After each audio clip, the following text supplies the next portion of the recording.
This is everything added in Minecraft's new 1.21 update. From the name Tricky Trials, it is obvious that this update revolves around the new trial chambers.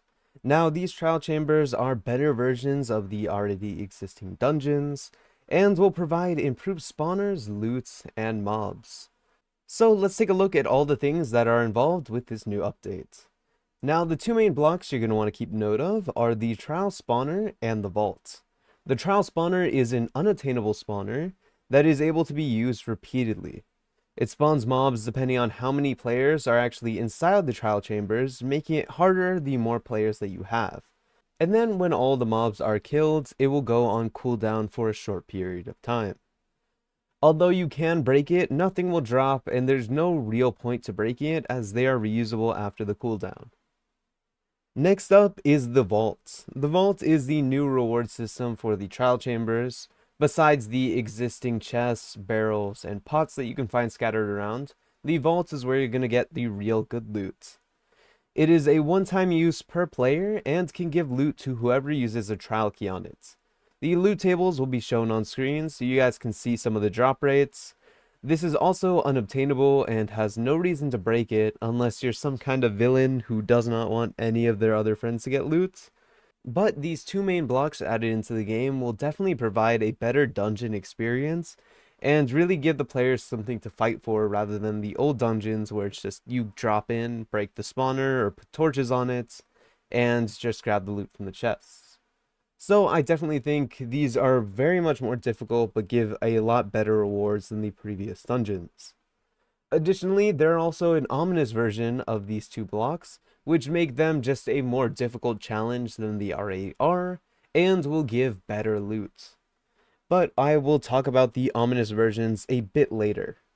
But now that we established the trial chamber setup, let's talk a bit more about the mobs.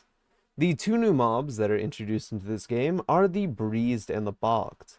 The Breeze is going to be a wind-based mob that can shoot projectiles called wind charges. Now, these wind charges can affect players and blocks in some pretty cool ways. To the players, the wind charge will do a little bit of damage, but they will predominantly launch you away from the breeze. This can cause a lot of fall damage or push you into more deadly mobs, which makes the breeze act as more of a supportive mob in the trial chambers rather than a offensive mob. And when you kill them, they will drop the breeze rod, which can be used to craft wind charges, which you can use yourself, or you can use it to craft the newest weapon, the Mace. But we'll get more into that also a bit later. The second mob that you will encounter in the trial chambers is the Bogged. Now, the Bogged is a skeleton variant that will actually shoot poisoned arrows. Now, this can be extremely deadly in the trial chambers, as the tight spaces make it harder to dodge or block the poison arrows. And this will provide a more offensive mob into the game and something to really be scared of when you're down there in the trial chambers. Now, the Bogged, when you kill it, has a chance to drop poison arrows, and bones. Additionally, the bog can also be sheared, dropping red and brown mushrooms, which, if you think about it, is a funny way to get a good food source, as you can make mushroom stew with that as long as you have 3 wood to make a bowl. But although these mobs are already a lot to handle, the trial chamber has added a lot more stuff. Most notably is the 5 new potion effects that are being added into the game, and 4 of them being buffs to mobs within the trial chambers. But let's start off with the only one that will help the player, which is the Ominous Bottle. Now, the Ominous Bottle will give you the Bad Omen effect on command. Previously, the Bad Omen effect was given after killing a pillager with a banner on its head. But now, if you kill that pillager, you will get the Ominous Bottle instead. This bottle, when you drink it, will allow you to either activate a raid or activate the trial chambers. Now, you can drink it anywhere, but whether you approach a village first or a trial chamber first is whichever one will activate. And this bottle goes up to 5 levels, some of them exclusive to the trial chambers. And the higher the difficulty of the level, the harder the mobs will be.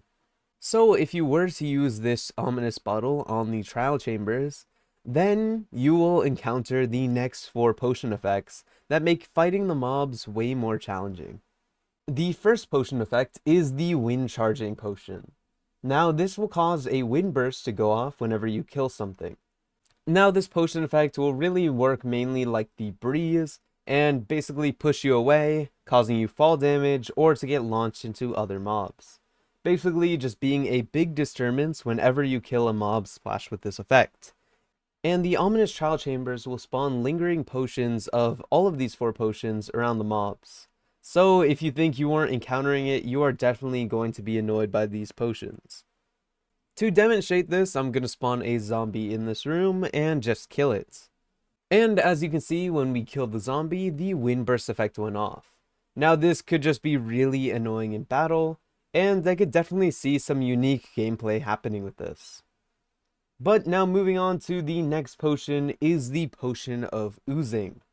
Now the potion of oozing will cause 2 slimes to spawn when you kill anything with the effect, besides slimes for obvious reasons. But having more mobs in the trial chambers will obviously do a lot more damage to you, and from my experimenting it seems to be level 2 slimes, so you will only have to kill them once for the littlest slimes that do no damage to you to spawn. So it is not too challenging, but obviously the more things that hit you, the harder the challenge is. And once again, we can try it out right over here on this zombie, and when I kill it, these 2 slimes will spawn, which undoubtedly is pretty cool. Now this next potion is a little bit different. It is the potion of weaving. Now this will cause 2 to 3 cobwebs to spawn whenever you kill something. And additionally, this potion will also make any mobs or players that are caught within cobwebs slightly faster.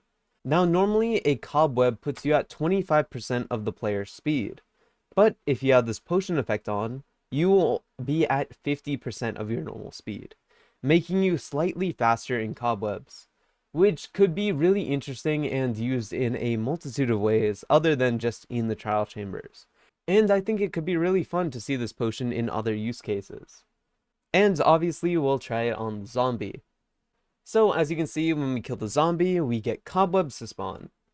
But in addition to that, if I put a zombie up here, this is its normal speed. And when we splash it with the potion, as you can see, it is slightly faster. As well as I'll run through a cobweb without the potion effect. And now if I do it with the potion effect, you can definitely see a difference. And then lastly is the potion of infestation.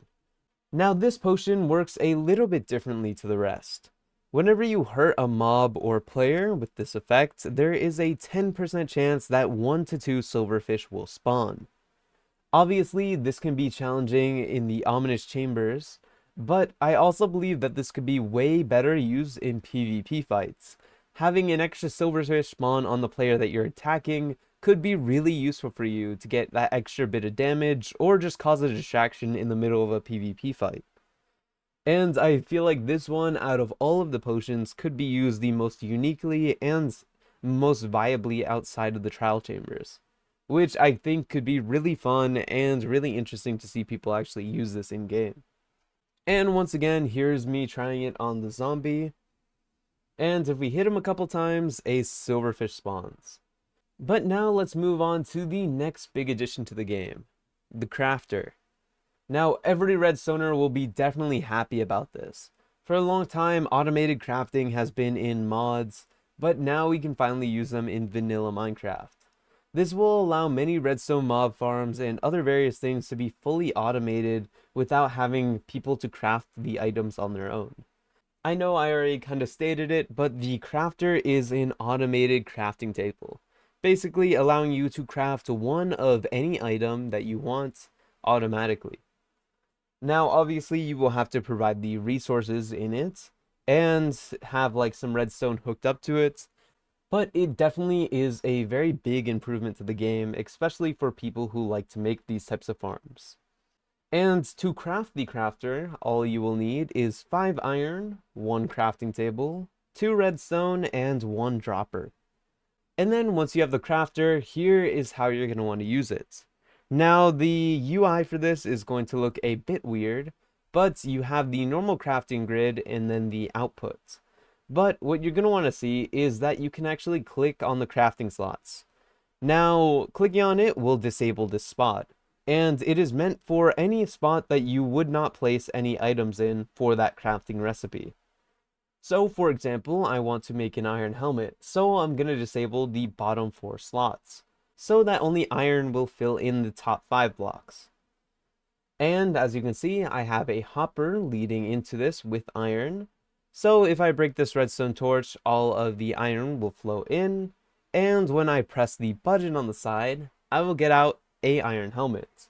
Which, although this use case is not really that useful, definitely in bigger builds and stuff where you have farms that are giving you stuff to actually craft, it is going to be insane. I am so glad that another redstone block is being added into this game, and I am really excited to see everyone's use cases for this. But let's move on to the last big item that is added into the game, the new weapon, the Mace. Now, the Mace is one of the most overpowered weapons in the game. If used right, it can one-hit kill everything in the game, even stuff like the Ender Dragon, Wither, and Warden. Now, the Mace is a weapon that is not used in the traditional hit when wait attack method. To use the Mace, you actually need to fall from a high height and then hit a mob or player. The higher you fall, the more damage you will actually do.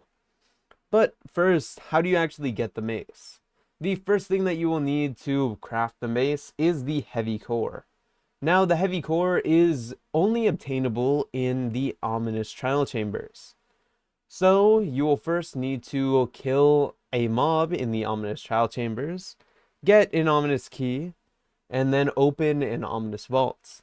And even then, you only have a 7.5% chance to get the heavy core, which makes it very rare and exclusive of a weapon that is meant to be very late game. But to craft the weapon after you have the heavy core, all you need is a breeze rod, which you can easily get, especially if you are already fighting in the ominous chambers. And then once you have it, you are the most overpowered player in the game. But there's still a way to get even more overpowered with this weapon, with the 3 new exclusive enchantments that come with it. So if you want to be more overpowered than the weapon already is, let's talk about these 3 enchantments. Now, the first one is definitely one that you're going to need if you want to use this viably, and it is Windburst. Now, the Windburst enchantment has a total of 3 levels to it, and it causes a Windburst to spawn whenever you hit a mob, basically allowing the player to be launched up 7 blocks per level.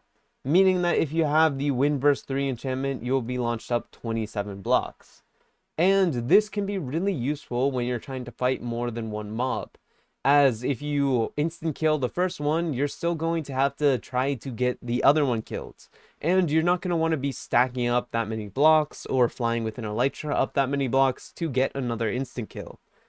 Having Windburst allows you to just be instantly launched up and ready to attack the next thing, which is really useful and something that you're definitely going to need if you want to use this Mace viably. But the next enchantment is possibly the most overpowered in a survival world, which is Density. Now, Density will add an extra 0.5 damage per block that you fall. And on top of that, every level is another 0.5 damage, meaning that if you have Density level 5, the max level, you will do an extra 2.5 damage, which is 1.25 hearts, per block fallen, which is actually insane, and will basically half the amount of blocks that you have to stack up normally to actually one-hit any mob in the game, making something like killing the Wither or Ender Dragon or even Warden something like a 50 or 100 block fall instead of World Heights, which is kind of insane and a really good enchantment to have.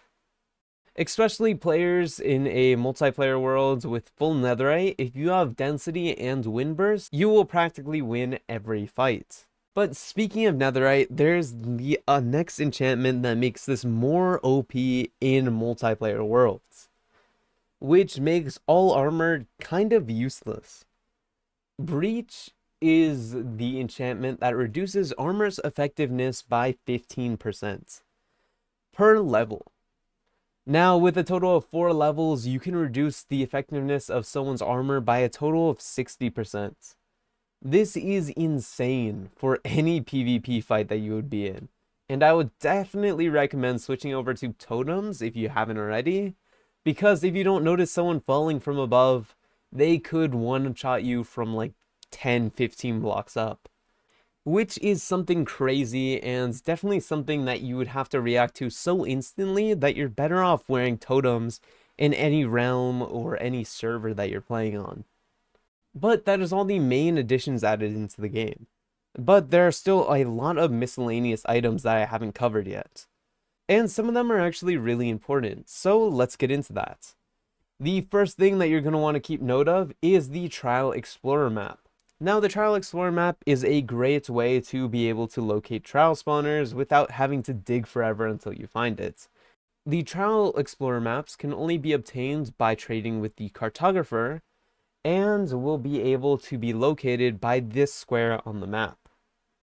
Next up are the trial keys, which can drop from mobs, pots, or chests in the trial chambers.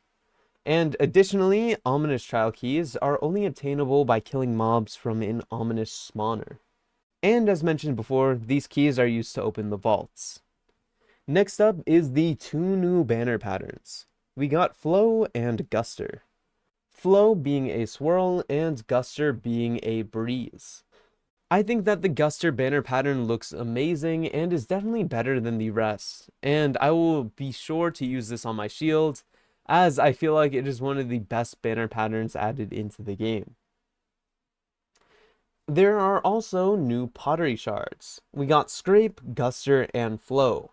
These pottery shards can only be obtained by breaking the pottery in the trial chambers. So if you guys like building with pots, definitely be sure to break some while you're down there in the trial chambers. There are also 2 new armor terms, Flow and Bolt. Flow looks nice and is like little wind swirls, while Bolt looks more like traditional armor. And I feel like it's a good thing that we're getting more armor trims, just more customization for all of us.